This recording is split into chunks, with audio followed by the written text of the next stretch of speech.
It says recording in progress. So that should be all I have to do.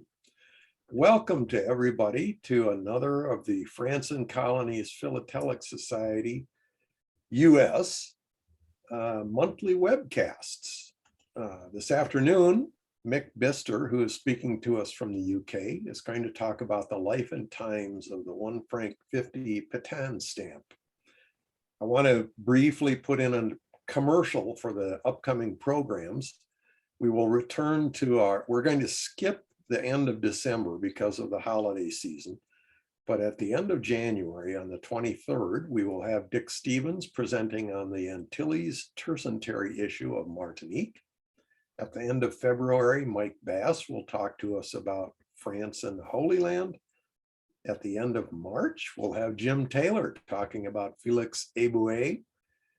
And at the end of April, Ed Grabowski, philately and international mail order fraud, and Professor Segno. And Bruce Downs has agreed to talk at the end of May, which will be one Sunday early, the 22nd. And he's going to talk to us about French naval post. So, having gone through the commercials, let me now say that Mick's presentation was done for the UK Society and got such rave reviews that I asked if he would do it again for us. And apparently we all thought that was a good idea because here we are. And with no further ado, I will turn it over to Mick. What I'm going to do is, Mick, I will mute everybody and then you will have to unmute yourself. Okay. Here we go. There we go. Okay. Go ahead. Right, I've got here host disabled participant screen sharing. Oh, yeah. There's always something I forget. I'll click OK on that and let you. I think I just turned it on for you. Okay. All right, shall I try again? Yes, please. Fine, there we are.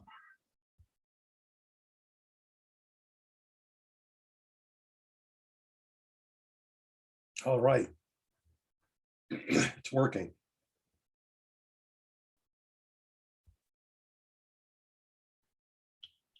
Okay. I'll just, if you don't mind, I'll just move my, sorry, something gone wrong here. I just want to try and reduce my thumbnails. Here we are.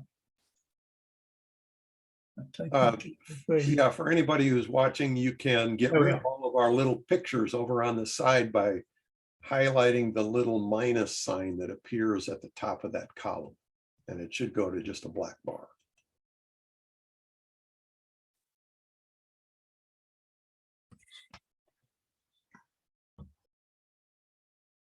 I'm having, there we are. Okay.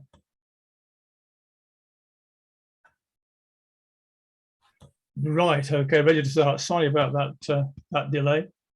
Well, thank you very much for joining me this morning, afternoon, or evening, or whatever it is where you are.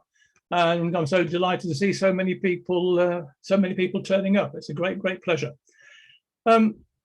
I've put up then obviously the introductory page, and I would just like to say a few words about the background of this display to put the whole thing into context, because this presentation is of World War II mail, which is franked almost without exception by the 1 franc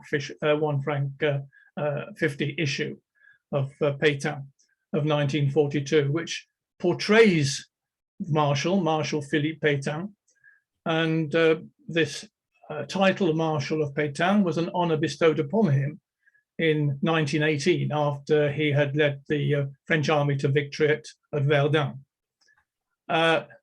Move forward 22 years to 1940, after the Germans had broken through the Allied defenses, Pétain was called to be advisor to the Minister of War. And as the situation deteriorated, Pétain's influence increased. He replaced Paul Reynaud as prime minister, and with the surrender of France, replaced Albert Lebrun as head of state. The Third Republic was dissolved. France was divided between the German occupied zone in the north and the west, and the unoccupied zone in the south and the east. And it was here that Pétain established the seat of his puppet government at Vichy. The famous French revolutionary principles of liberty, equality, fraternity were replaced by work, family, and fatherland, considered to be more symbolic of Pétain's new Révolution nationale. And so on the introductory page here, we've got the poster of the said Révolution nationale, and in the middle, the stamp that is going to be the core of this presentation, the 1 franc 50 Pétain. And on the right, we have a cover here with the image with the 1 franc 50 Pétain stamp on it, struck by a Feldpost cancellation, which to me symbolizes the ignominy of this great soldier, the Lion de Verdun, now under the Nazi yoke.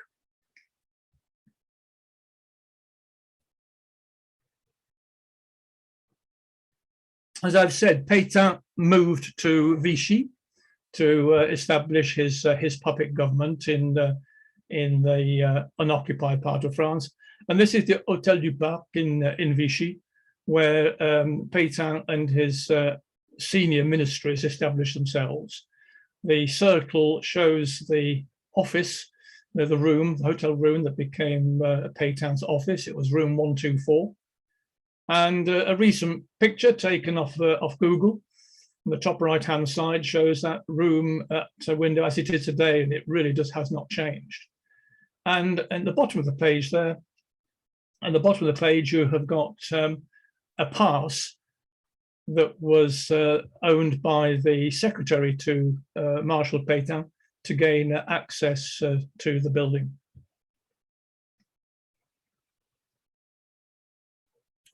And here are a couple of covers associated with Vichy.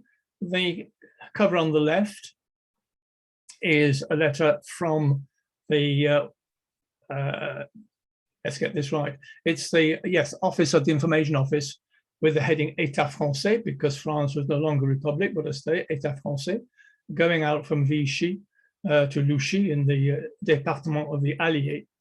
And on the right-hand side is a letter to Marshal Pétain from the north, from Cagny-sur-Deux to Vichy. And it's an interesting item in so much that it's registered, but the franking is still the 1 franc 50. This was, in fact, a recommandation d'office. It was a privileged rate for the President of France, and people could write to the President of France, and in this case, Marshal Pétain, by just paying the 1 franc 50 rate. Now, letters to Pétain could be of any sort. They could be begging letters, they could be inquiry letters, but they could also be letters from people who were perhaps spying on their neighbors and wanted to give a bit of information. Now, the idea was you went with your letter to the post office and you handed it over at the desk, and the registered label was stuck onto it, and you were given the receipt and off your letter went. But there would be some people perhaps who were a little bit concerned about being seen going into the post office and sending a letter off to Marshal Pétain. So they would do it rather covertly, perhaps at night time, and just stick it in the letterbox, and it would be processed by the post office in the morning. And that is an example of what we've got there. Now, the Vichy government enjoyed the privilege, as did neutral and Axis countries, of having an embassy in Paris. This enabled the Vichy government to communicate directly with the German authorities and operate essential services such as the welfare of prisoners of war. And the letter on the left bears the cachet of the Vichy embassy located in the Rue Courtombert. and the letter addressed to the Swiss Red Cross is cancelled by the date stamp of the Office for Official Mail. And likewise, on the right-hand side, Axis countries established embassies in Vichy, as did neutral countries such as the USA and Turkey until the end of the war. And here we have mail from the Italian embassy in Vichy to Avignon. But what's interesting with this stamp, even though it's come from an Axis country, Italy, it's still been censored. It's got the contrôle cancellation on the stamp and on the back of the envelope. But what I like most of all is the perfin that is slapped bang over the eye of Pétain. I can find no record of that being an official perfin used by the Italian embassy at Vichy. It might just have been something that was put in by a particular clerk or somebody who worked there, or it could be somebody who was anti-Pétain. I do not know.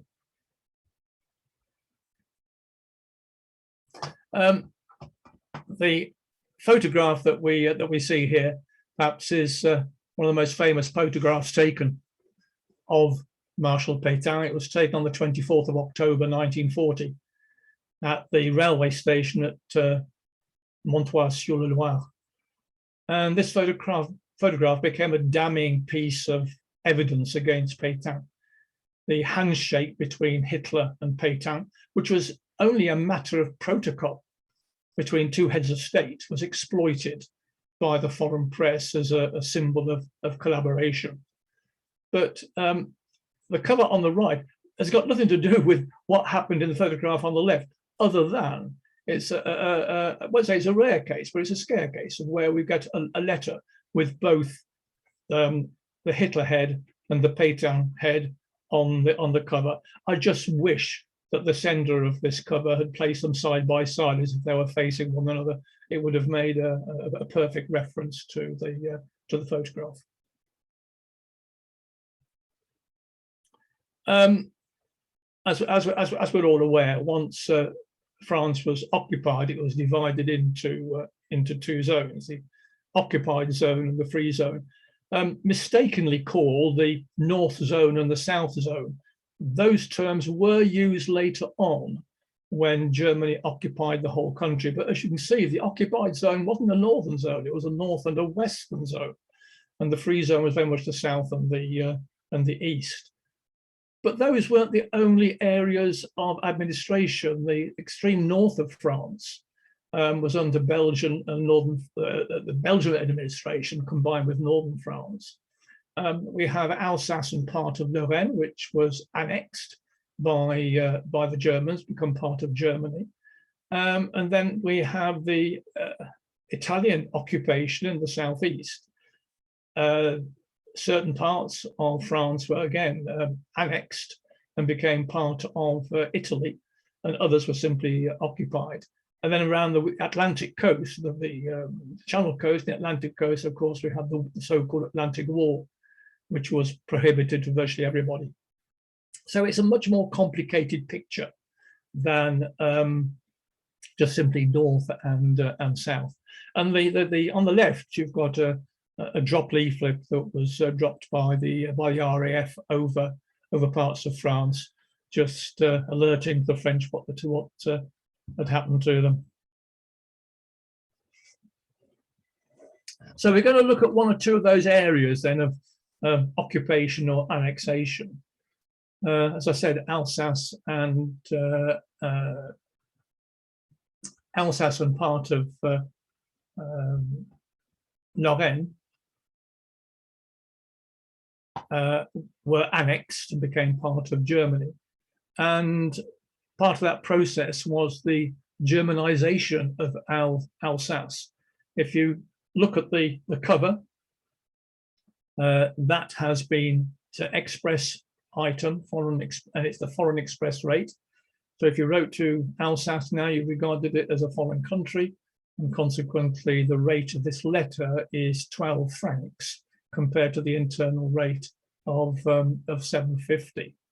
Again, although Strasbourg has been written in French rather than Strasbourg, the name of the street has been changed to its original German name, or other previous German name.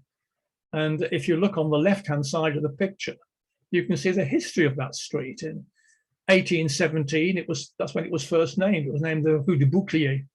A bouclier is a shield. But in 1872, after the Franco-Prussian War, it became the Schildergasse.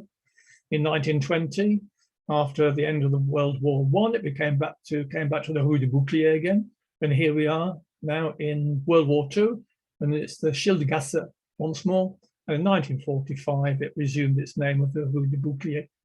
And the photograph, of course, shows somebody changing street name in Alsace.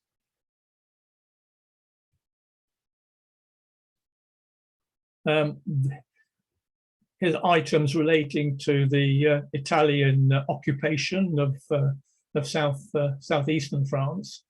The postcard. Well, first of all, there's the photograph there of the Italian troops arriving in Nice, using considerably more humble transport than the Germans did when they arrived in northern France. The postcard is from Mougins in the Italian-occupied Alpes-Maritimes, and it's going to Milan in Italy, of course. And it is heavily cancelled with the Italian censor. And on the right-hand side is a letter from Asbouc to Menton, dated the 16th of June 1943. Menton, of course, was occupied by the Italians and renamed as Mentone. And it's been censored upon arrival by the Italian authorities with the occupation cachet. It's right in the middle of the screen there. It's not a particularly good cachet. Montone zona occupata, the occupied zone.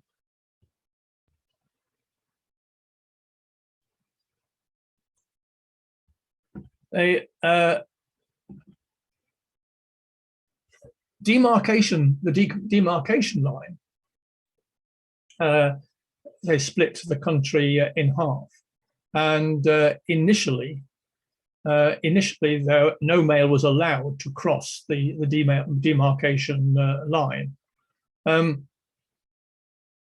Originally, there was no mail at all allowed to cross over the line. Then postcards were allowed to cross over the line between the occupied and the unoccupied zones, but they had printed stamps on so that people couldn't write secret messages and then cover it with an adhesive. And the back of the card had a limited spaces for correspondence. Eventually, correspondence was allowed across the demarcation line, but that was only once the Germans had crossed it. When the Allies had invaded North Africa, and the Germans swept down to defend the southern coast of France, demarcation line disappeared. And I think it was the 1st of March, yes, 1st of March 1943, when mail was able to cross between the north and south. So here we've got, though, correspondence before that time. This is when correspondence was not allowed to cross the demarcation line. So in the year of 1942, the letter on the left is from Lyon to La Bourboule, and both are inside the unoccupied zone. However, having used headed stationery with its printed address in the occupied zone, as you can see, it's Paris. It's a bit confusing. And so the publisher, Flammarion, confirms the letter's origin in the free zone with the cachet ZL, zone libre. Now, there is no proof of that cachet belonging to the Flammarion, but it's very unlikely that the postal authorities will have such a cachet for such an item of mail. So all we can assume it is the sender who's put that ZL onto the envelope. The envelope on the right-hand side is quite a complicated one. This is a 1942 letter from Ouche. That's spelled A-U-C-H. CH, ush, in the free zone. And it has rather an ambiguous address, which has confused the postal sorter. The last line, the bottom of the envelope, has been misread by the postal sorter, and he thinks it says Montignac, Charente, which is in the occupied zone. And so the letter has been returned as undeliverable, complete with the cachet on the top of the cover there. But the postal sorter has made a mistake. The intended destination was not Montignac, but Martigues, near Marseille, still in the free zone. And 40, which the postal sorter thought was Charente, is the name of the canal district in this area. So again, it was an error that was made in the sorting there, but two interesting items nevertheless, not often encountered. The demarcation line followed, as part of the demarcation line, followed the course of the river Allier as it passed through the town of Moulins, thereby dividing the city between the two zones. However, residents living 10 kilometers on either side of the line could request an Ausweis pass, the small border traffic, which allowed them to cross over the Regimort bridge, which connected Moulins proper on the occupied right bank and the suburb of La Madeleine on the Vichy left bank.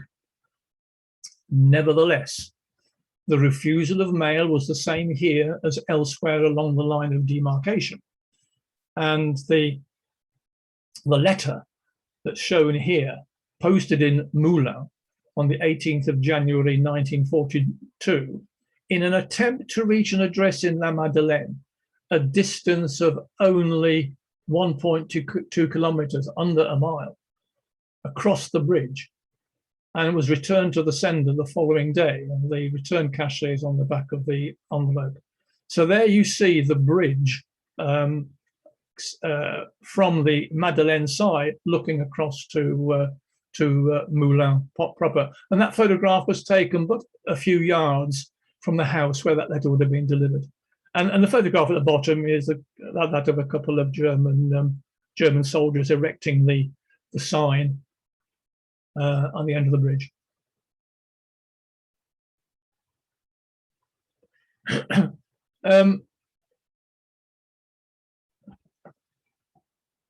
Now, despite the ban on civilian interzone mail, the German and Vichy authorities permitted the exchange of a limited quantity of official mail, particularly letters of urgency and of economic importance.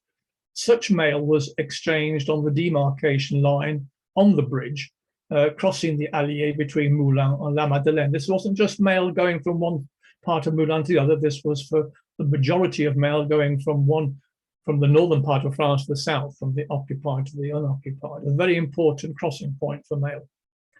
And the letter on the left is from the Chamber of Commerce in Mâcon, in the free zone, to Tourcoing in the occupied zone. And it has been dispatched via Vichy, first of all, so it's gone to Vichy, from Mâcon to Vichy, with an urgent correspondance économique label in red. And the cachet of the Secretary of State for Industrial Production and the stamp itself have been cancelled by the Vichy contresign, the counter-signature date stamp, used by the Vichy office responsible for the dispatch of mail to the occupied zone. The cover is then backstamped one day later with the date stamp of the Bureau du Courrier Officiel, that's the office for official mail in Paris, from where it was then forwarded to Tourcoing. So it's made quite a detour to get from A to B, going through two hubs where it was allowed to pass. From the 18th of August 1942, there was also the organisation of some German mail, which was undertaken by the German insurance company Victoria under the auspices of the Centre for German Economic Organisations in France. And the envelope we've got here from Paris in the occupied zone to Nice in the free zone bears the bilingual cachet of the center. And the stamp is cancelled again by the Paris hub, the Postal Coordination Office date stamp.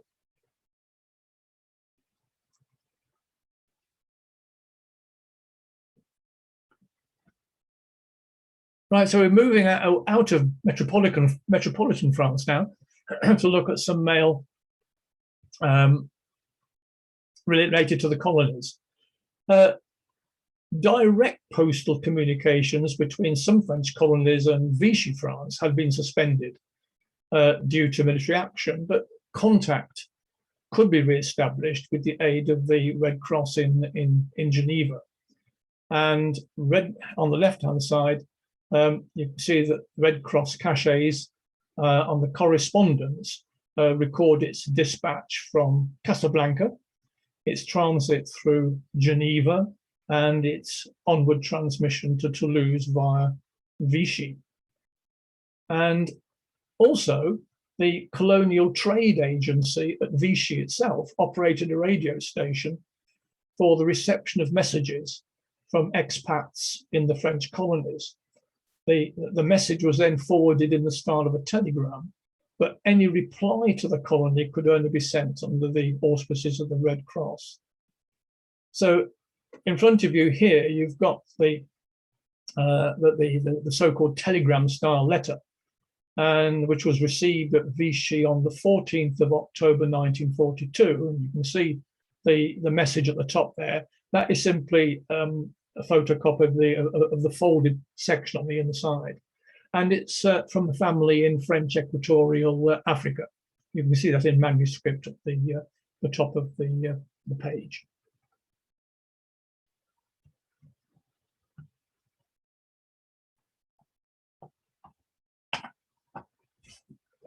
Now this reverts back to something we were discussing before the start of the presentation. This is on the left is a cover which continues to puzzle me, although I've had quite a few explanations about the possibilities of what happened. But I'll take you through it. From 1940 to 1943, Guadeloupe remained loyal to the Vichy regime. But as the island was almost surrounded by British possessions and troops, it didn't pose a problem, a threat to the Allies. There was constant resistance to the Vichy regime on the island, ranging from simply defacing Pétain posters and road signs to minor military uprisings. And on the 15th of July 1943, the island eventually rallied to General de Gaulle and the Free French. But it's difficult to ascertain what actually happened to this cover to Guadeloupe. We know it was posted in Lyon in the free zone on the 9th of September 1942 and was transported from Marseille to Guadeloupe on one of the few CGT, that's the Compagnie Générale Transatlantique, shipping lines permitted by the Germans. Now, I've been told that as a fact by someone who knows more about transatlantic crossings than I do. The censor tape indicates it was examined en route by a British examiner, but the tape does not have the attributes of the Bermuda censor. Now, the reason why I say that it was examined en route is that if you look in the bottom left-hand corner, where the British examiner's tape has gone onto the envelope, it's gone over the Guadeloupe, and it looks as if the GUA has been written on. In other words, not to confuse where it's got to go onto after he's been examining it. The counter argument is that that is not saying it's going, that is the GUA of Guadeloupe, but it could be simply the initials of the examiner. So it could have been applied later on. Anyway, assuming that it was examined before it went to Guadeloupe, we then ask ourselves, then, was it held by the censor elsewhere until Guadeloupe rallied to de Gaulle, after which the Guadeloupe post office eventually returned the item to France, because the back is stamped a year later on the 3rd of September 1943. So certainly it was delayed a long time, presumably by the British, but was it on the way out or on the way back? On the right, we have a letter to, it's attempted to get to Saigon.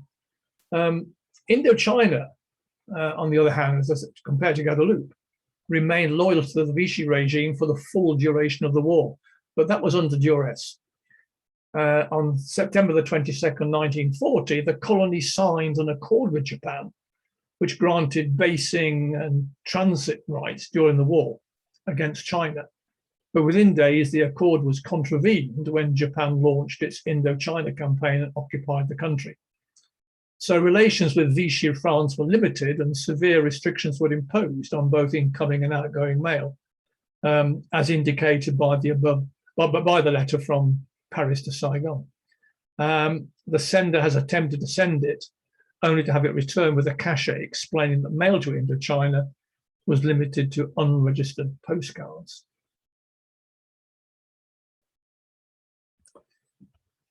Now here's one of my favorite covers regarding the from the colonies during World War II, although it's not a letter going from the colonies to France. As you can see, it's going to England, and it's linked to, I suppose, the most famous battleship of the French fleet of World War II, the battleship Richelieu, le bâtiment de ligne Richelieu.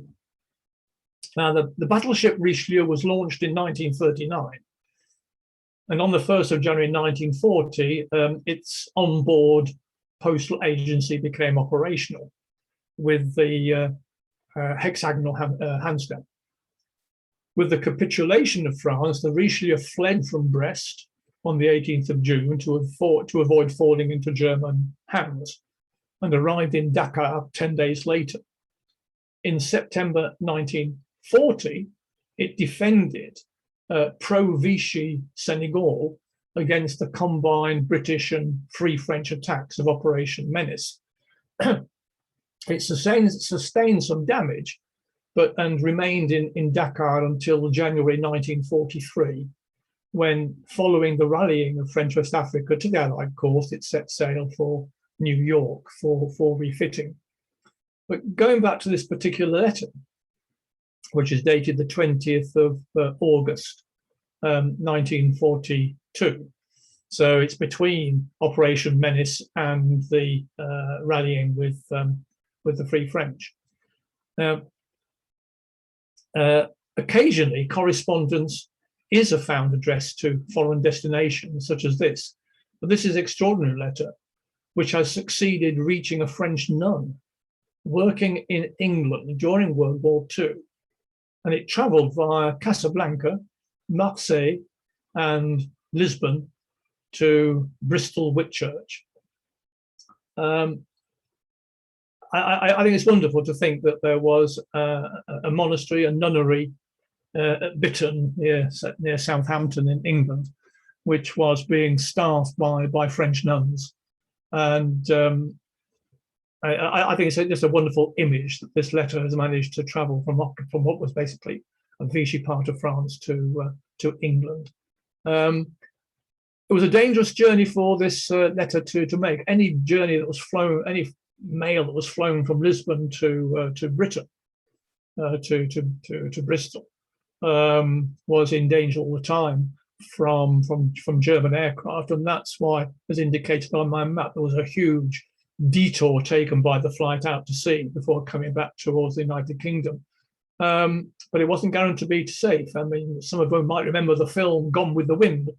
Leslie Howard, who starred in Gone with the Wind, lost his life when the BOAC aircraft he was flying in was shot down by German fighters in 1943. Right, we come back now to metropolitan France and have a look at mail to do with prisoners. And we first of all, we look at this particular prison, the Prison du Cherche-Midi, named after the street in which it was located in the southeast outskirts of Paris. And it was under the control of the sixth arrondissement of Paris, beg your pardon. In 1894, it was famously witnessed the trial and detention of Alfred Dreyfus.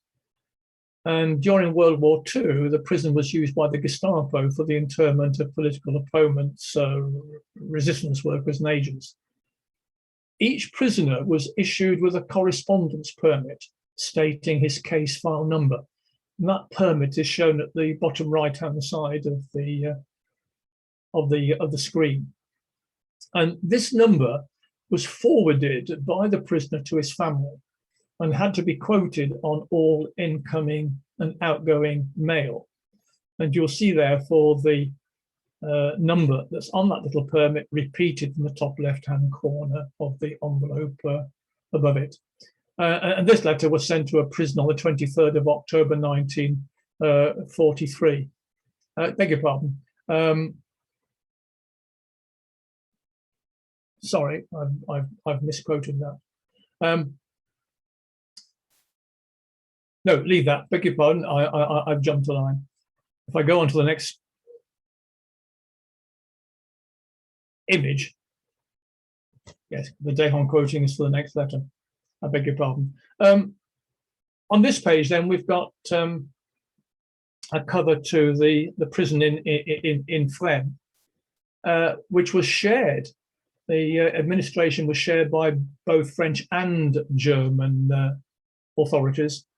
And again, it was used to house captured British SOE agents and members of the French resistance. And you can see that rather grim image of the prison at the bottom there. And the prisoners were held in horrific conditions in dark halls, dark cells, where they were interrogated, tortured, and executed. And the letter that you see here was sent to a prisoner on the 23rd of October 43. And following his execution, returned to the sender 3 months later on the 19th of January 1944. And on the reverse of the envelope shown on the right-hand side is the signed manuscript endorsement returned by the German authorities, plus the Fresnes date stamp.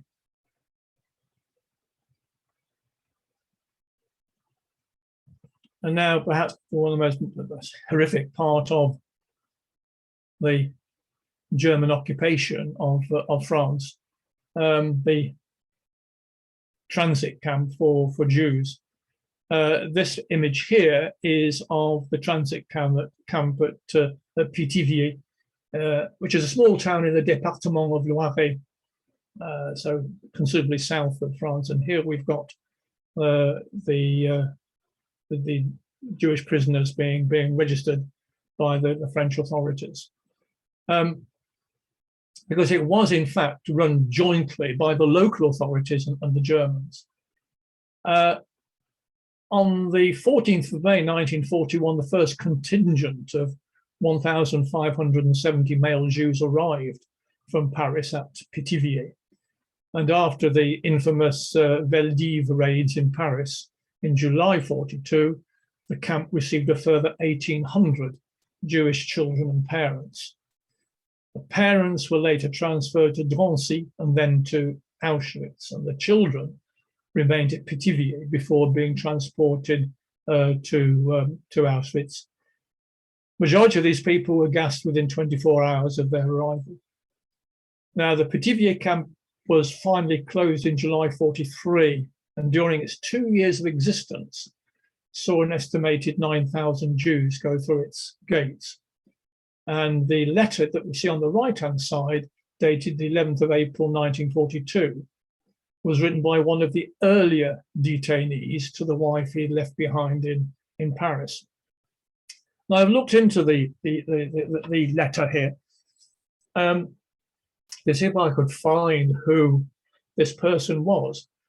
And the nearest I can get to it, as you can see from the bottom, I went on to the United States Holocaust Memorial Museum, which has a record of Jewish detainees.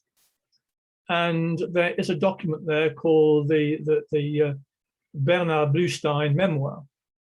And he is a survivor and was able to write, therefore, about the members of his family.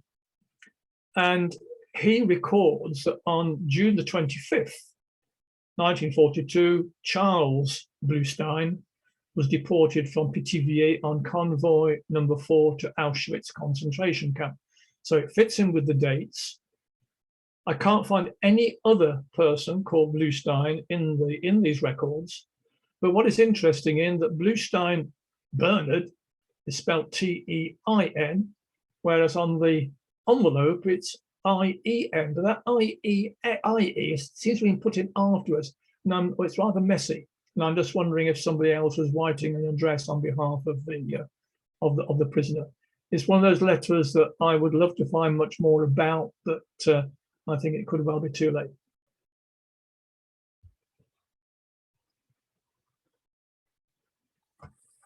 Now, there were quite a few organizations that came to the help of prisoners of war, both those French prisoners of war, both those who are currently being held in Germany and those who had been released and had returned home. Now, the letter on the cover on the left is one from the General Commission for Repatriated POWs. Beg your pardon. It's from the Central Committee. I can't read my own screen. From the Central Committee for Aid to Prisoners of War. And this was created on the 22nd of July, 1940 to monitor the welfare of French prisoners of war from the occupied zone and to liaise with the Red Cross, which was responsible for similar work in the free zone.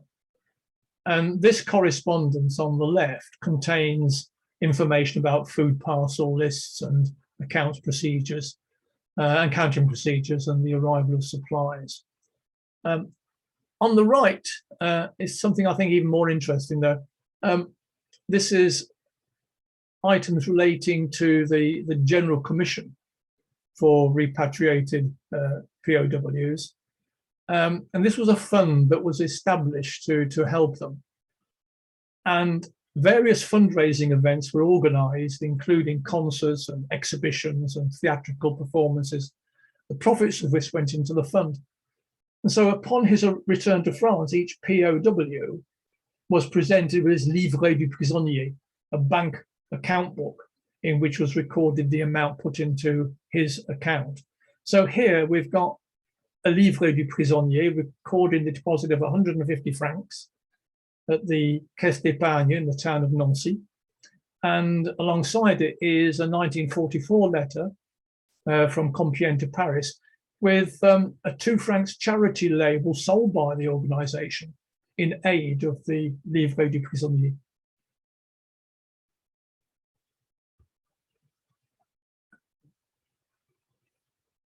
Now, the item on the left is from a Chantier de Jeunesse, and the Chantier de Jeunesse are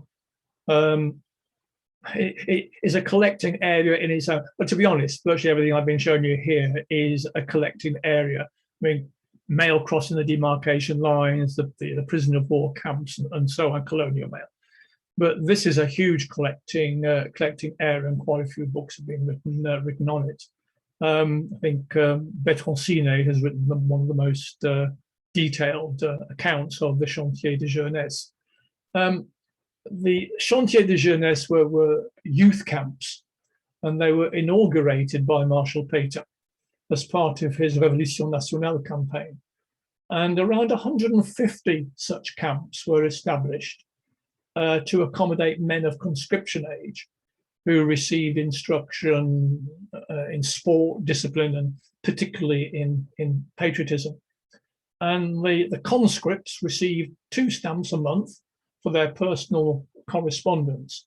And the one we've got here, the letter we've got here, is from a camp named after Marshal Pétain, the Maréchal Pétain, which was located at Saint-Bonnet-Trancet. And the contents contain references to orders received from the Germans for the transfer of men to factories in Rouen and Lille. So even if those men were in that camp, or the young boys and the young men were in that camp, they were not free from, protected from being transported to Germany to forced labor camps.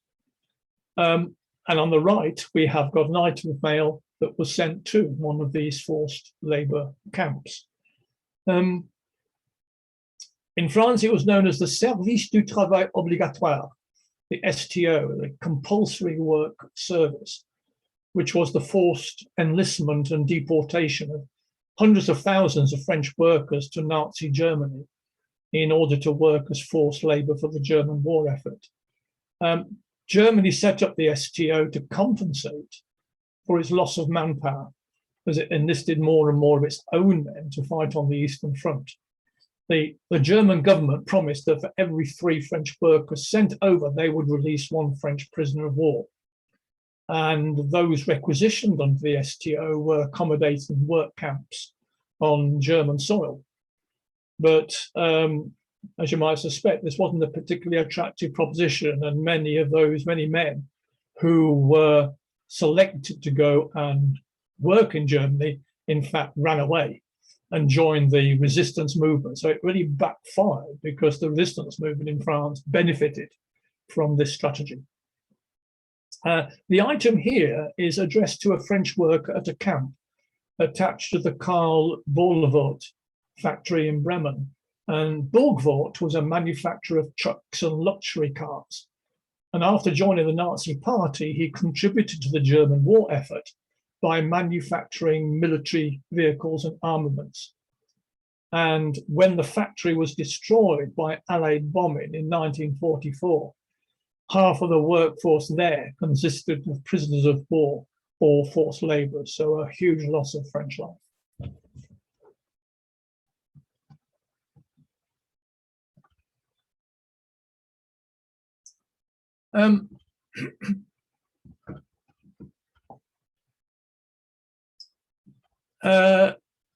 Another huge area, of course, of collecting in World War II are censor marks, but I've limited really my censor marks to these couple of items here because they're examples of double censor marks, which I always find very attractive and very appealing. The first one, I go back to the colonies again here.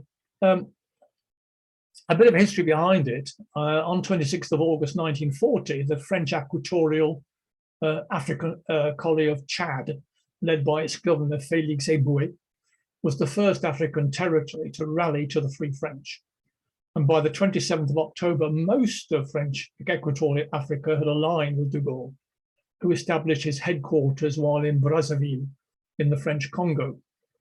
And all this ties up this cover here, because this 1942 cover was sent from Vichy via Lisbon to South Africa, where it was censored by the South African authorities, redirected to Brazzaville in the French Congo, whereupon it was censored again by the Free French and sealed with the Afrique Française Libre tape. And I think it's a great item that to have both the South African tape and the Free French there side by side. The envelope on the right was posted in Lyon on the 29th of June 1942 to Cairo, but was evidently delayed by the repercussions of the Western Desert Campaign, which had been intensifying since the beginning of July until the Battle of El Alamein, which ended on the 2nd of November. Eventually arriving in Cairo over 5 months later, on the 9th of December 1942, the letter was censored by both the French and the Egyptian authorities before being delivered the following day. Egypt was nominally neutral, but nevertheless it censored mail, which worried the Allies a little bit, concerned the Allies' presence in Egypt. They censored the mail as well.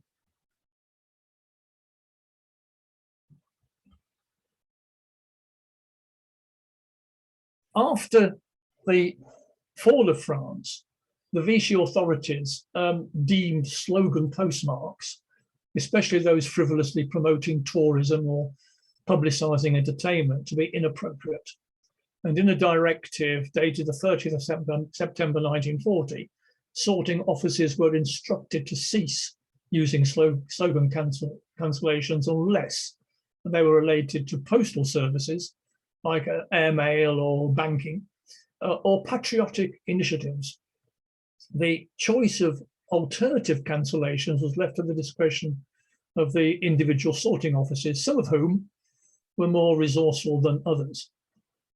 For example, the office at Lodève on the left recommissioned a straight line but highly defective canceller, which was fitted to its Krag cancelling machine, and the heavy obliteration was applied to outgoing mail for over 2 years before complaints from the public, accompanied by the intervention of the press in July 1943, compelled the office to replace it.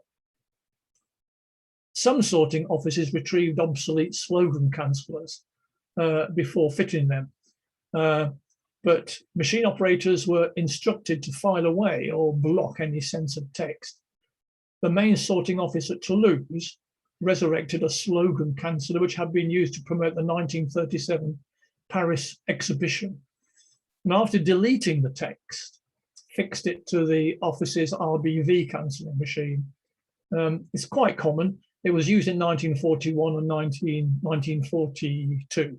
So it can be, it's a cover which can be easily obtained.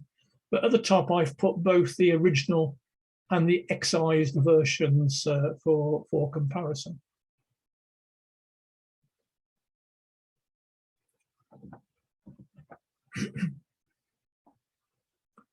As a result of acute paper shortage, the Vichy government promoted slogan postmarks which advocated measures to reduce paper consumption. And there were quite a variety of these slogan cancellations, but I'm just focusing on one here. Le papier est rare, économisez-le. And again, it was introduced to reinforce the scarcity of paper and to encourage economy of use.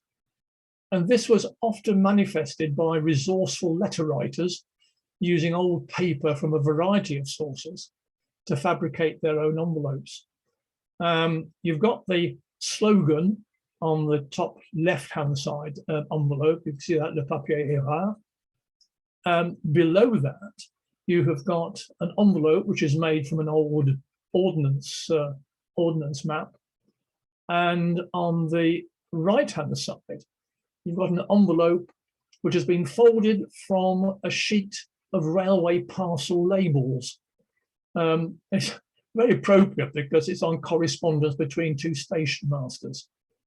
And in the middle, bottom center there, a delightful little item, a letter that's been folded into itself to form a triangular envelope. In England, we would call that an embarrassing letter. It's a technical word that an embarrassing letter is a letter which doesn't satisfy the equipment which is being used by the post office. Clearly, it wouldn't go through a machine canceller, but a nice little item.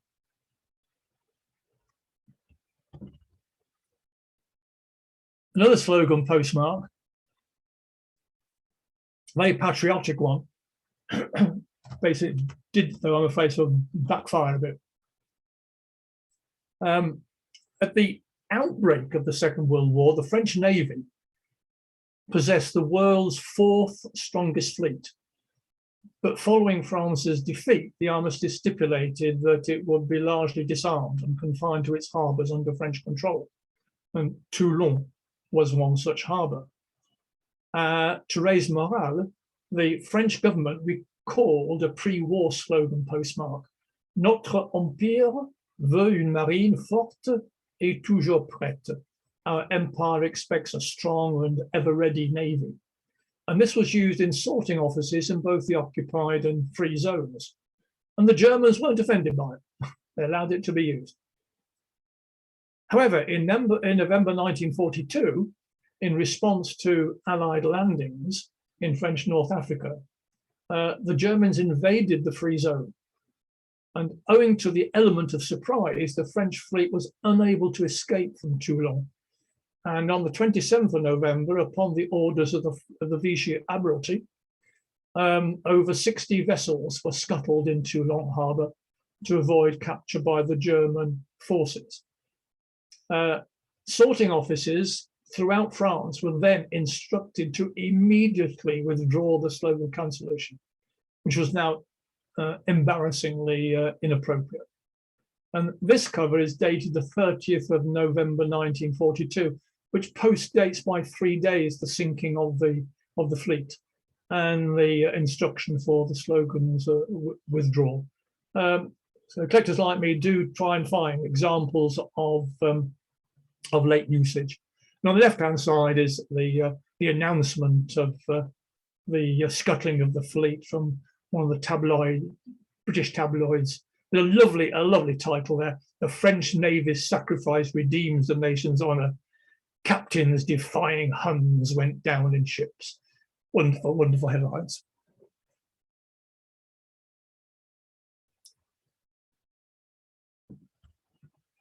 Now, here's an example of what you can find on Delcom for just a couple of euros.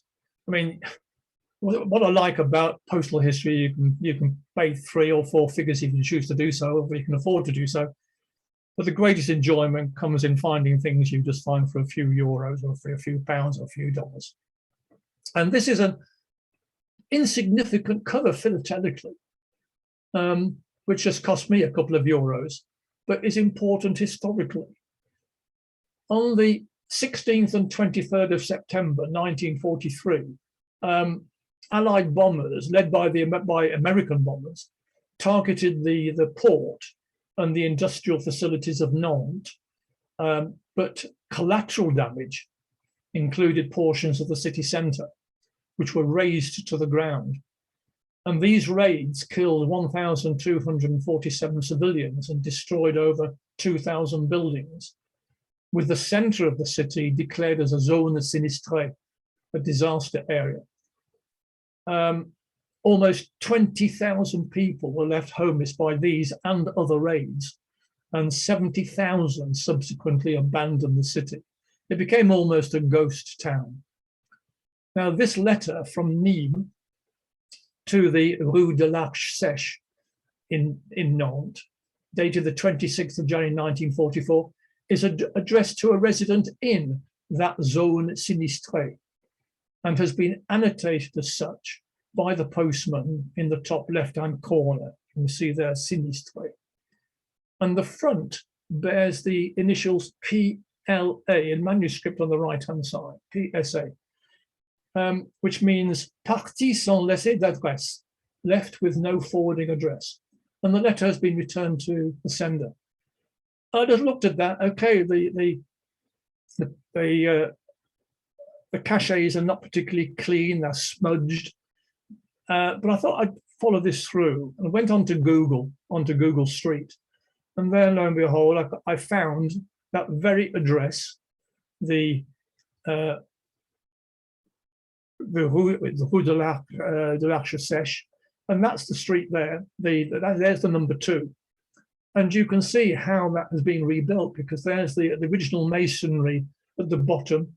That was all that was left after the bombing of Nantes, and then the new masonry above it. So it does tie up nicely to that historical event. Right, a couple of examples now of undercover mail. From July 1940, mail could be sent covertly from France to Britain through an undercover service operated by the travel agency Thomas Cook & Son, who had headquarters in neutral Lisbon, and using the company's post office box number 506. So what happened was that people would send their mail from France to neutral Lisbon, addressed to the post office box 506, and in this case, to Monsieur Gaston Charlier. And the address and the box number are still legible below the yellow label. The cover was flown to Thomas Cook office in London, where it was readdressed to the correct address and the cachet applied, which again you can see underneath the label. A twopenny halfpenny stamp with a Thomas Cook and Son perfin, and you can see the perfin on the right hand side, was then affixed, and the letter was put straight into the British postal system for onward delivery, in this case to Surbiton in Surrey. But this is very unusual. This is Red Cross undercover mail. Now, the Red Cross were not meant to be involved in undercover mail. This was an exception here. And it concerns the Red Cross in Lisbon, in Portugal. Now, this 1942 cover was sent covertly to René Cassin, who was a key member and advisor to Charles de Gaulle's government in exile in London. And the letter was addressed to him under his pseudonym, Monsieur René Cazeneuve, and sent to the Portuguese Red Cross via its post office box, which has been subsequently deleted on the cover in Lisbon, from where it was forwarded by post to London. So what the Portuguese post office, the Portuguese Red Cross did was heavily cross out their post office box number, readdress it, and put it back into the post again. So it just went through the normal postal system to England. But as you can see, it was examined upon arrival by British censor 1119 and the Free French censor number 2 before being delivered to him at 4 Carlton Gardens, the headquarters of General de Gaulle. And on the right-hand side is the photograph of M. de Gaulle in the centre. And René Cassin is the bearded gentleman on de Gaulle's left in the photograph.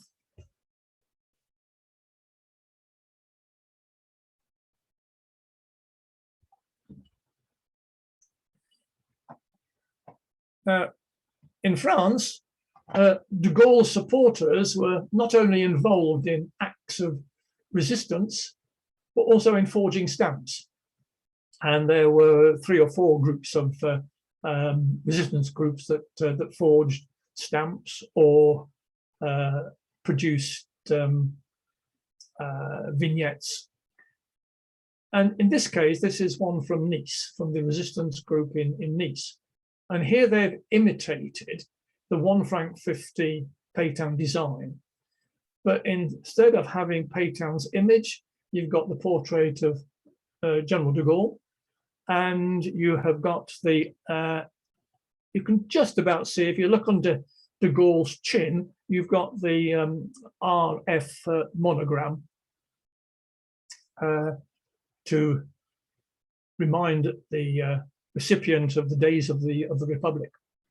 And this was circulated in Nice during 1943 by the local resistance group, ostensibly intended for use as propaganda labels. Some of them were nevertheless genuinely used to prepay mail, including threat mail to collaborators, such as this visiting card here.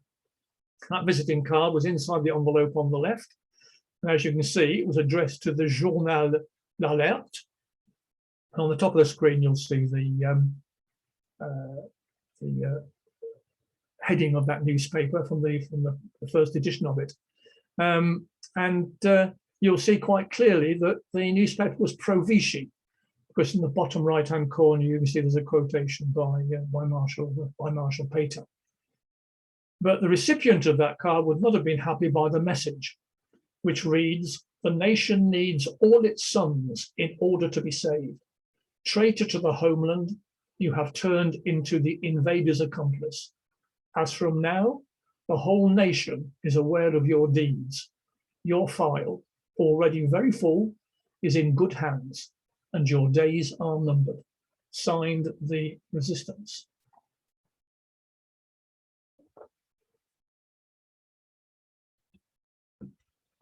We move on now to the liberation of France. And Corsica was the first French metropolitan département to be liberated in World War II. The first Free French troops landed on Corsica on the 12th of September 1943, and with subsequent Allied reinforcements, as you can see in the top photo, and backed by the Corsican resistance, the Maquis, who are shown in the bottom photograph, they were able to liberate the whole island by the 4th of October. The Ajaccio newspaper, La Patriote, demanded the withdrawal of all Pétain stamps, but this could not be achieved until replacement stocks were received from Algeria in December. And this cover here then is censored at Ajaccio and dated November 1943.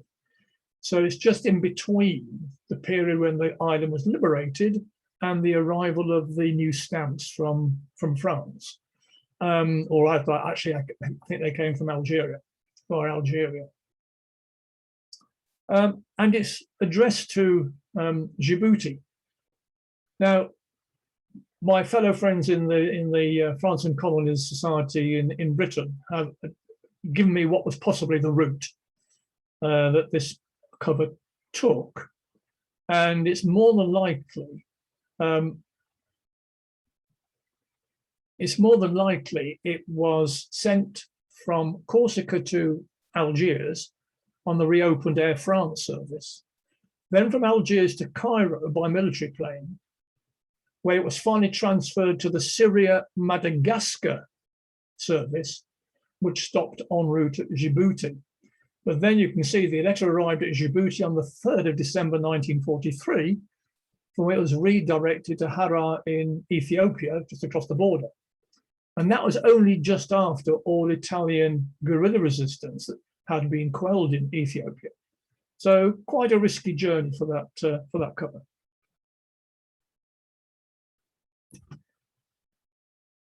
On the 1st of February 1944, the FFI, the Force Française de l'Intérieur, was created by combining the various resistance units and regrouping them into 12 military zones, with leaders given the authority to operate in each département within their zone. Prior to the Allied invasion of Provence, on the 15th of August 1944, one of the responsibilities of the local FFI was the censorship of mail. And the letter you see here from the Département of Drôme, dated July 44, has been intercepted by the Ardèche FFI, censored and resealed before being forwarded to its destination.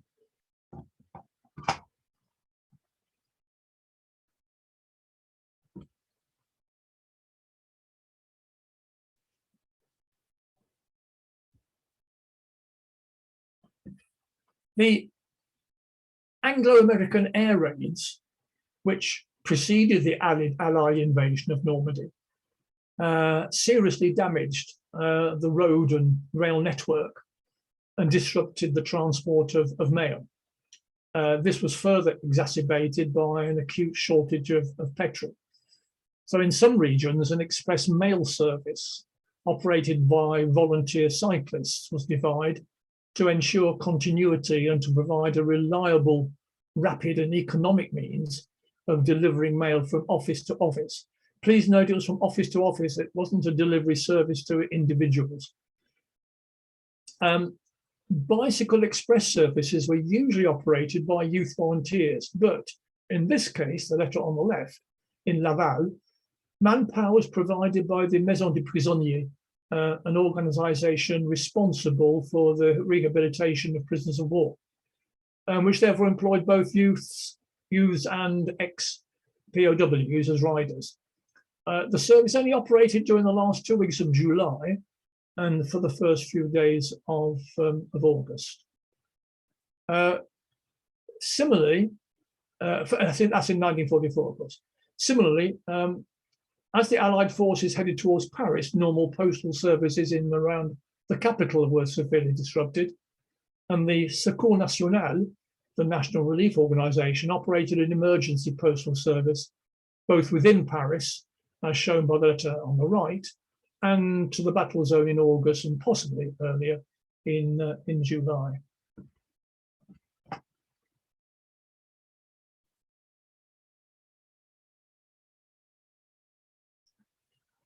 My wife will not be embarrassed by me saying that this is her favorite cover, and it makes her cry every time I talk about it. It was a cover that was in a Bertrand Sinet. You've heard me mention him several times. I mean, when Bertrand Sinet was in charge of his wonderful auction, he produced a fantastic catalogue that produced wonderful material. There was always plenty to buy, so a large part of my collection came from his auction house. But this one was in his list of unsolds, and so I decided to go for it. And I discovered at the end of the day that it contained a bonus. Paris was liberated on the 25th of August 1944, and the letter here appears to be from a member of the resistance. The DF cachet, the DF, it's only a fake cachet, and that's probably why it didn't sell first time around, possibly representing the local Défense de la France resistance group in Paris.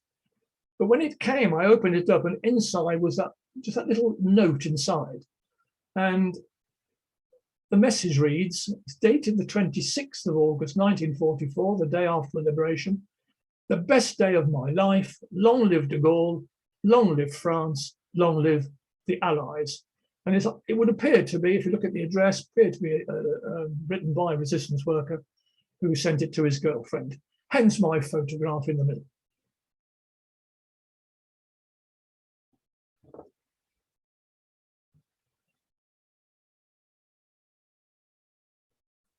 On the 3rd of June 1944, while located in Algeria, Charles de Gaulle had been nominated President of the French Republic Provisional Government.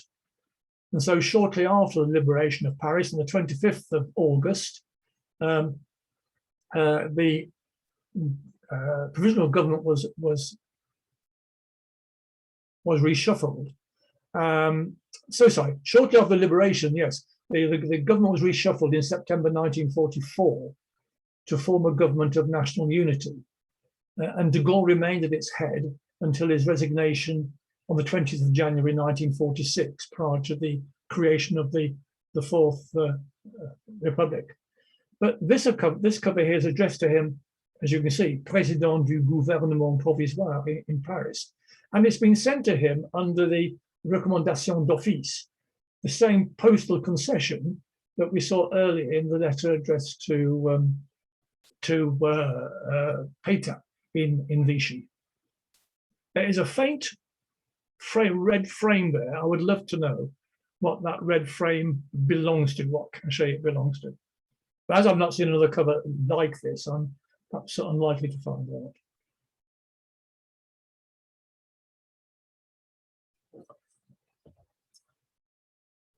Patriotism in France demanded that Pétain's image be overprinted to celebrate the liberation and the return of the Republic. And so the decision to overprint stamps, excuse me, was made locally.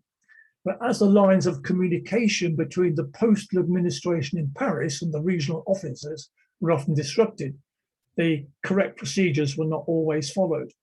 On the left is the original and sole copy of the decree signed by Monsieur Louis Trouillard, mayor of Montreuil-Bellay in the Loire Valley, sanctioning the overprinting of the 1 franc 50 Pétain issue.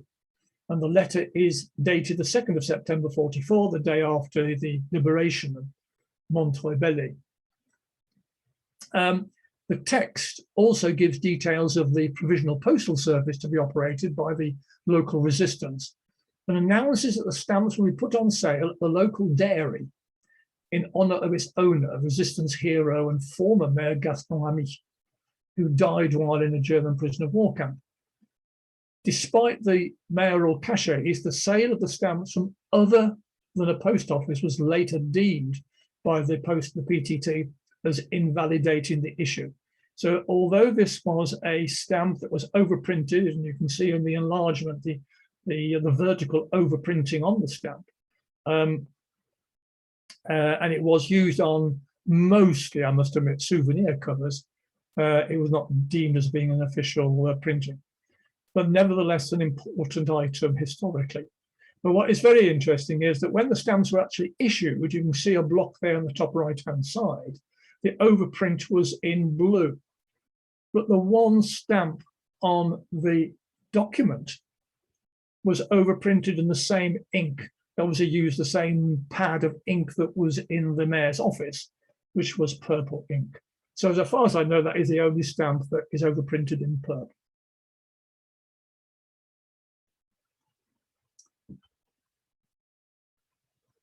On the left-hand side is part of the proof sheet of the Lyon RF overprint. Lyon, like many of the big cities and the towns, simply overprinted the stamp with RF. I do have the complete sheet, but clearly I couldn't get that onto the screen. So that is just the bottom right-hand corner of the proof sheet of the RF overprint.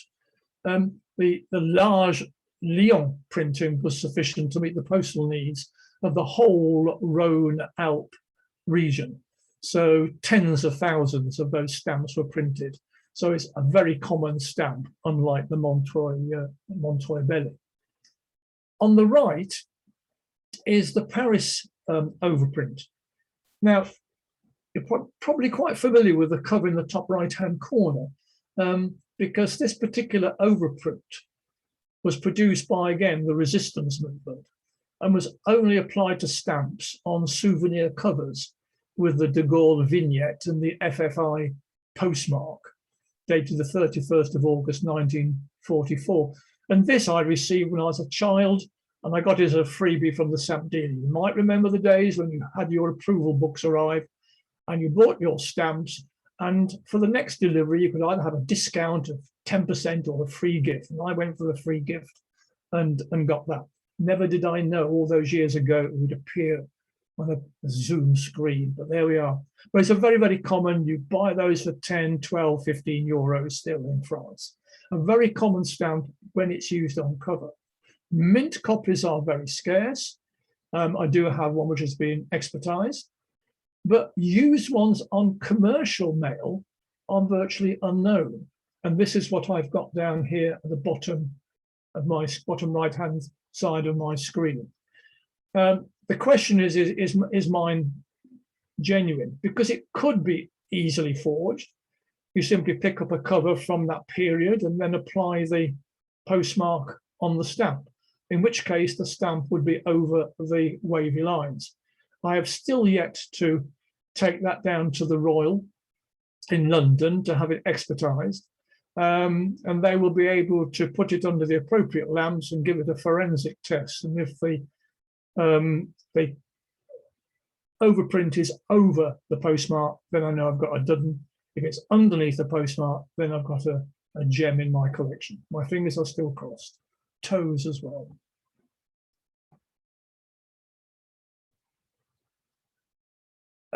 Bordeaux was chosen for the construction of the Italian submarine base, Bétesson, which, capable of accommodating up to 30 submarines, was opened on the 30th of August 1940. The Italian stationed there were responsible for submarine presence in the Atlantic south of Lisbon. The base remained fully operational until the Italian surrender in September 1943, when it was seized by the German forces. However, some Italian personnel loyal to Mussolini opted to remain working alongside the Germans. The inscription on the conning tower reads, "Whosoever fears dying is unworthy of living." After the liberation of Bordeaux in September 44, the remaining Italians were rounded up and interned in the prison of war camp at Saint-Médard-en-Jalles on the outskirts of Bordeaux. This prison of war camp was originally built as a French prison, and it was then used by the Germans to incarcerate black prisoners of war whom Hitler refused to have transported to Germany. And as you see in the photograph on the bottom right, you have got black French prisoners of war there being guarded by their, overseen by their German guards. The two covers we've got here, the bottom left is a card from an Italian prisoner in the prison of war camp, writing to a contact in Italy. And the one on the top right is an incoming letter to the camp, which has got a nice camp cachet.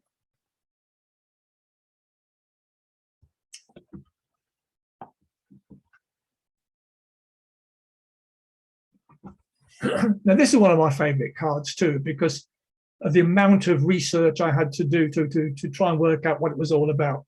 And I'm not just saying that because I have an American audience, but as you will know, following the US entry into World War II in 1941, there was a special military concession airmail rate of 6 cents per half ounce, which became available for armed forces personnel stationed outside the continental United States.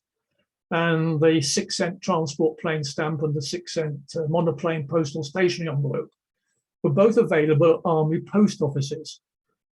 But the sender of this card decided not to choose either of those options. Now, the sender of this card was in the US 405th Regiment of the 102nd Infantry Division, who were known as the Ozarks. And they arrived in Cherbourg on the 24th of September, 1944. And you can see Cherbourg on the map, the bottom left-hand corner. Following manoeuvres in Normandy, the division left for the Holland-German border, where it arrived at Walbach on the 24th of October and was temporarily assigned to the 2nd Armoured Division, who were already there. And this postcard, with a view of Oudin near Paris, was written on the 18th of October and franked with a 1 franc 50 Pétain. So we can only assume that the card and the stamp were purchased en route between Cherbourg and Walbach. Although only the equivalent of 3 cents, the 1 franc 50 was accepted for postage, and on the 31st of October, it was cancelled at Lichtenberg, which was just 17 kilometers from Walbach, and it was cancelled with the APO 252 duplex of the 2nd Armoured Division, to which this Ozark sender had been assigned. The last thing I've got to comment about is the photograph in the bottom right-hand corner. It is not of the sender, but it's unlikely to be the sender of the postcard. It's just simply a picture of an Ozark with this patch on his shoulder, which I found on Google. But it was by going through Googling left, right, and centre, and finding US veteran sites, that I was able to find out the movement of this particular unit.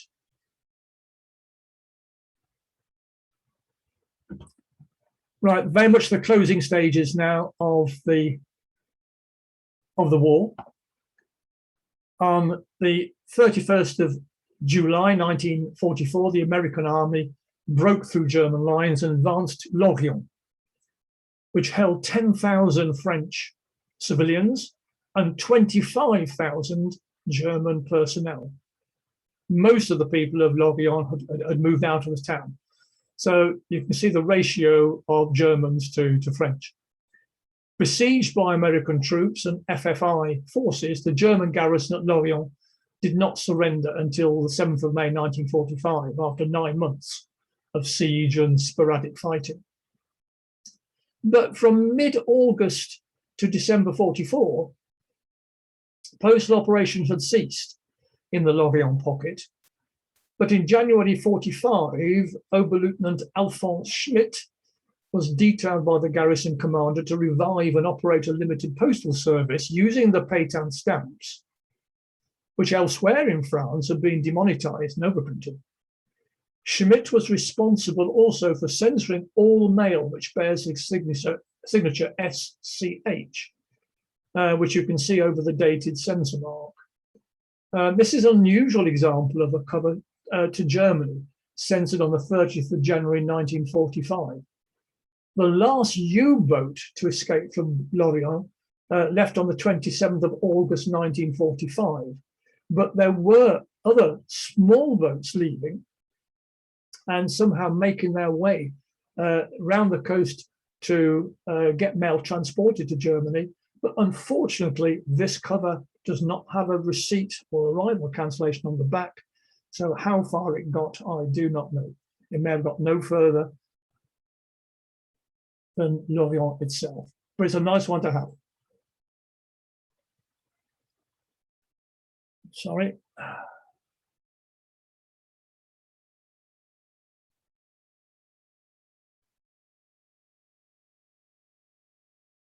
On the 1st of March 1945, the basic letter rate throughout France was increased from 1 franc 50 to 2 francs.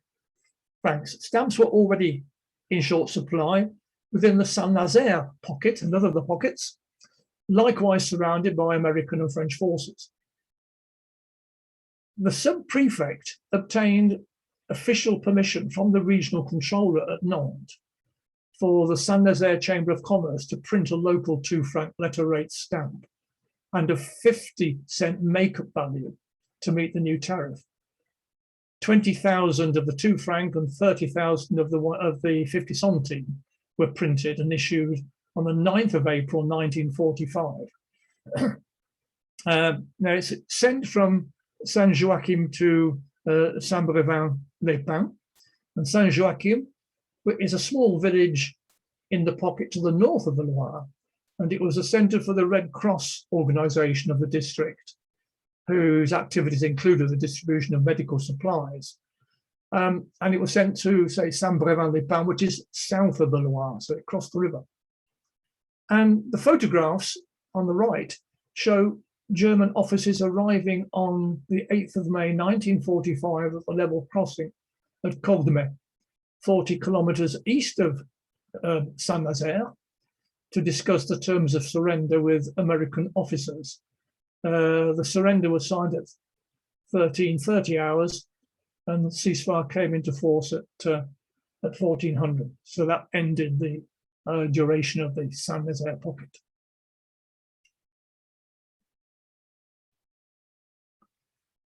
Finally, back to Marshal Pétain himself. His trial opened on the 23rd of July 1945. On the 15th of August, he was found guilty of collaboration and high treason and was condemned to death.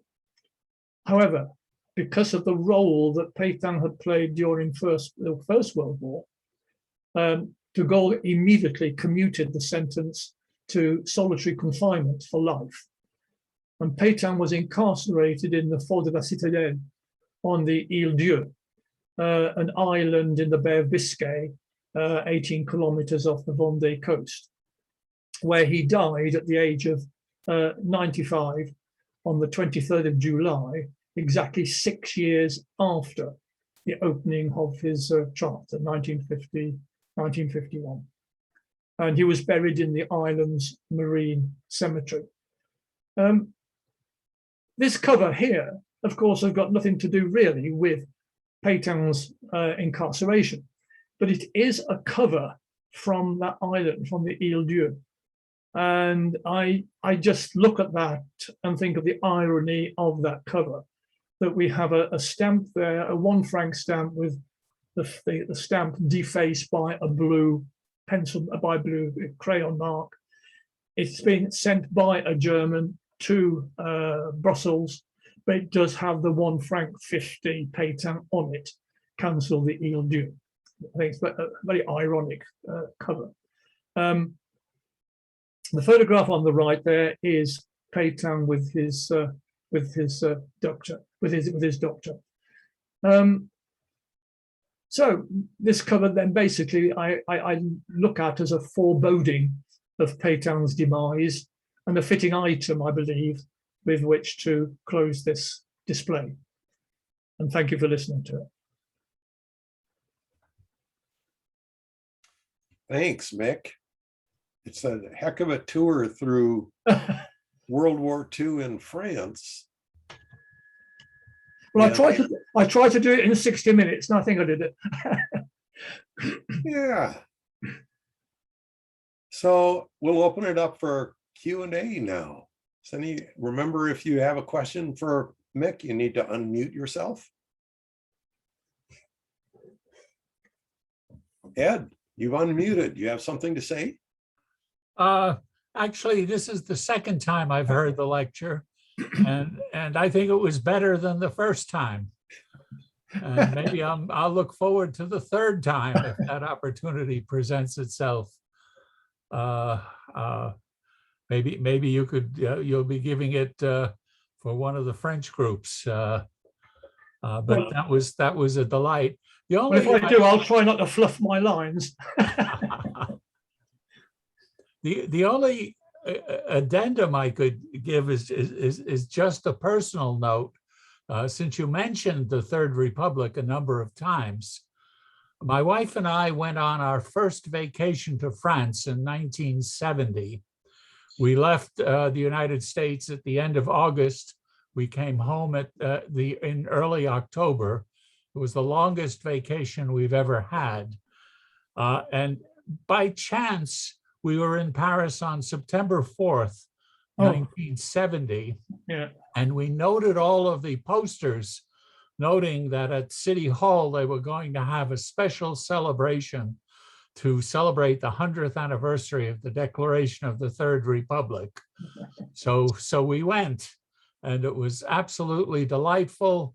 The president of France came and he spoke, and then members from the Comédie Française actually read the original declaration and wonderful theatrical language and style. And then there was a small military parade with the mounted horn players of France. I don't know if I don't know the name of the unit, but they came through. And while they were coming through, the planes flew overhead and dropped little tricolors on parachutes that came falling down for the crowd. Wonderful. Unfortunately, we couldn't get it. We couldn't get a parachute, but You couldn't snatch one. No. it was absolutely wonderful. So the Third Republic sticks very, very tightly in my mind, and I just thought I'd mention that. So I don't know if anyone else here saw that. That's a lovely story. Thank you for sharing it with us, Ed. Any idea why the Germans didn't occupy all of France at the beginning? I think it was because they hadn't got sufficient manpower for it initially, and I think they were happy that France was had surrendered so quickly, and they felt there wasn't going to be the opposition to it, and certainly there wasn't, unfortunately. But obviously, we know from history that there was a very active resistance movement. Yes. And I think once the Russians once the Russians had changed their mind and joined the Allies, and then obviously you joined in as well, then the French had to, the Germans had to occupy the whole of France. I mean, there's always been that question: why was it that Hitler, when they entered northern France, didn't in fact come straight over to the coast and cross over the Channel and invade England? For some reason, Hitler gave an order not to do so. It must be one of his greatest regrets, because the British RAF were just not ready. Right.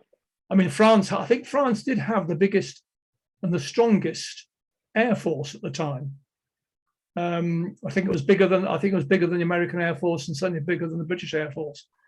And we only got a matter of months and then to build up our air force, and it gave us that time to build up an air force and win the Battle of Britain. So Hitler did make one or two serious mistakes there. Just one or two? Well, Well, I was thinking of the outcome for the UK. Yeah, yeah, yeah. But I must admit, it was The whole rather world was strange because Margaret Thatcher gave a wonderful speech whereby she said that Germany never invaded the UK. And then she was reminded, well, the Channel Islands were invaded and they were part of the UK. Now, whether she just overlooked that or whether she wanted to save the embarrassment of the residents of the Channel Islands. Well, that's, you know, the US was invaded also. One or two of the Aleutian Islands were invaded. Oh, of course, yes. Yeah, yeah. So, Yeah. but you never hear about that in the history books. Well, no, but I was on holiday, my wife was on holiday some years ago, and we regularly used to go to the States. It's my health and the insurance premium now that prevents me from coming.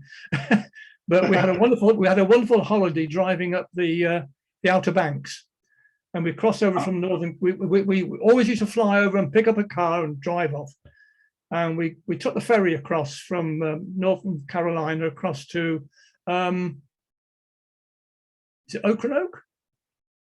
I don't know. Yeah. The bottom tail of the Outer Banks. Yeah, on the Outer Banks. It was wonderful. It was $15 for sort of a 2-hour crossing. I thought, crikey, Wow. if we could cross the channel for that. But there was a British naval cemetery, and I couldn't understand what it was. But the person who ran the B&B that was saying that, I said, "Oh, I've got a video for you." And he gave us this video, and it was the story of the role played by the Outer Banks during during World War II, and the fact that the British came and hugged at that coast there in order to be able to pounce on any German German boat that was trying to attack the convoys going regularly between the states. But of course, some of the British boats were sunk off the Outer Banks, and the bodies were swept ashore on the Outer Banks. And I'm sure it's Ocracoke, but there's a wonderful cemetery there where members of the British Royal Navy are buried. So it's incredible how, you know, that one spot there brings the Allies very, very close together. Yeah. Interesting. Thank you. Any more questions for Mick? Well, this is Dan Turner. I really enjoyed the talk. Your talk reminded me of a postcard I have, and I don't have it right in front of me, dated sometime in 1942 from the town of Roquefort, where the cheese caves are. Yeah. It's addressed to somebody in my hometown of Omaha. All right. And there's some censor marking on it that indicates that it wasn't actually delivered till after the war. But I guess that brings up the topic. Did this sender, that appears to be an American, actually think this letter was going to be allowed to be sent to Omaha in 1942? Wait. Yeah, because it could have gone via Lisbon. Yeah, because Roquefort was in the unoccupied zone. Yeah, and anybody sending mail should have written via Lisbon on it, and it would have gone to Lisbon, and from Lisbon to Lisbon to Britain. Yeah, in 42. I'm just trying to think what airmail links there were at that time. I think there would have been 1 or 2 links. I think he was reasonably optimistic, but he didn't get there. Obviously, it didn't get there. No, I don't think it says via Lisbon. I've got to dig it out and take a look at it. Yeah. I don't think it says that, but it didn't seem to have made it. I mean, there is some wonderful correspondence that was held by the French post office before the Germans invaded Paris. A pile of mail was hidden in the vaults of the post office, and it wasn't opened again until after the war, but that receives a special cachet saying detained during the war. And I think most of it was to Britain, but there could well be some American items there. Marty, you're nodding your head. You're familiar with that material? Yes, I am. Yeah. Did some of that material come to America? I'm not sure if any made it to America. Most of it, as you said, was to Britain. Yeah. It's so wonderful that the French post office looked after it so carefully for all those years. Any more? Excuse me. If not, I'm going to stop the recording.